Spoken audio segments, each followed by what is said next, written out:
just in from the factory, under $35,000, fits in most people's driveways, lightweight, so why am I disappointed?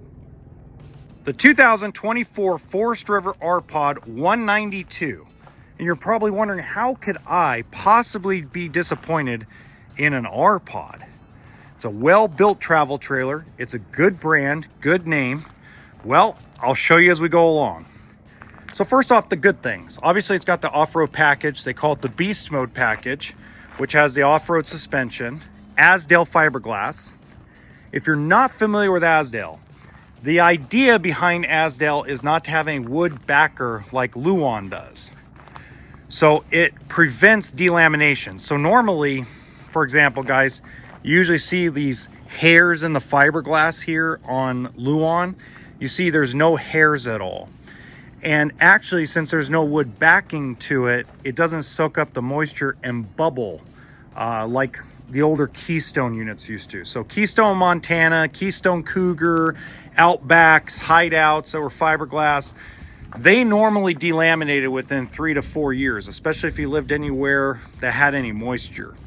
Now, the solid step I like, the big power awning, the outside speakers, the big campsite window, these are all positives. So I'm not talking crap about the actual build quality of the exterior.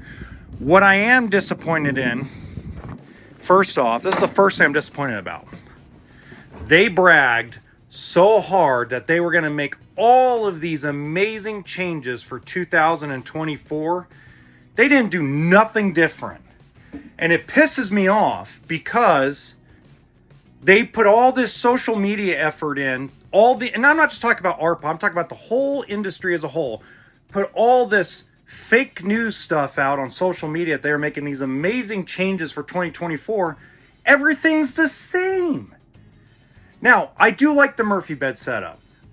I do like how this factory, which builds Ibex, No Boundaries, Surveyor, I like their Murphy bed setup. It's been something they've been doing for about 3 years now.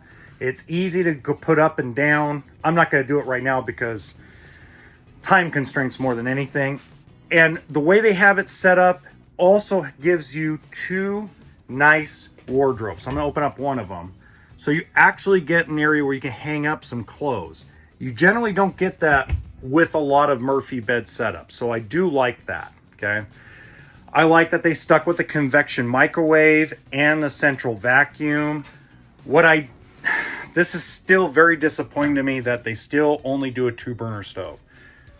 I do like the bigger sink, and I still think that this is a good setup for the cabinetry. I believe it's taller, deeper than other manufacturers. This is something that rpod, Ibex, and No Boundaries have been doing for about 3 years. So I really like that. I like the booth dinette setup. And as you can tell, this is like the rpod and the Ibex are almost identical. Big campsite window. Of course, you got good storage above. This has solar and an inverter. And it has a 15,000 BTU air conditioner. Flat screen TV. Now, this is the other thing that's disappointing. All right. We're still going with a cheap off-brand television.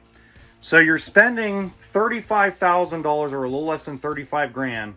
They can't put a nice smart TV in here. I mean, what's this? 80 bucks at Walmart? I mean, come on, guys. Let's be real.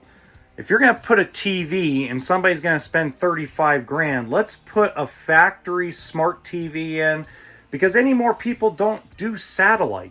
They stream a lot of their movies. They do a lot of remote work. So, you know, everything's internet based. Now, and again, I'm very excited for these guys in some ways that they continue to do the propane electric refrigerator instead of the 12 volt. That's very important that we keep this refrigerator going. I know it's not as deep as a 12 volts, but when you're off-road or off-grid camping, this is just more reliable overall. The pantry is the same as it was last year. The furnace is the same as last year. Hey guys, there's one more disappointing thing here in a minute, but if you're enjoying this video, please hit the like button and subscribe to the channel. So bathroom's the same, shower height is the same. I like this cabinet. It was there last year, it's here this year. So again, I'm okay with the status quo, just don't talk a bunch of crap. Now the craftsmanship pisses me off a little bit because look down here, guys. I'm gonna zoom in for just a minute. That's how it came from the factory. I mean, who doesn't finish the electrical before it ships out? I mean, come on, man. You guys got to do a better job with quality control. I mean, that's terrible. I mean, look at this. I mean, it's just frustrating. That's frustrating. But outside of that, guys, great product. It's still a good product. I'm just disappointed because there was no changes. The quality control, especially that thing right there, is not in this unit. It's not to say that's the norm, but I mean, if you're gonna increase prices on people, increase the quality a little bit, right? So anyway, if you have any questions, please leave them in the comments section. If you're as disappointed as I am, please let me know. And in the top right hand corner, as always, there's going to be another really cool small travel trailer walkthrough.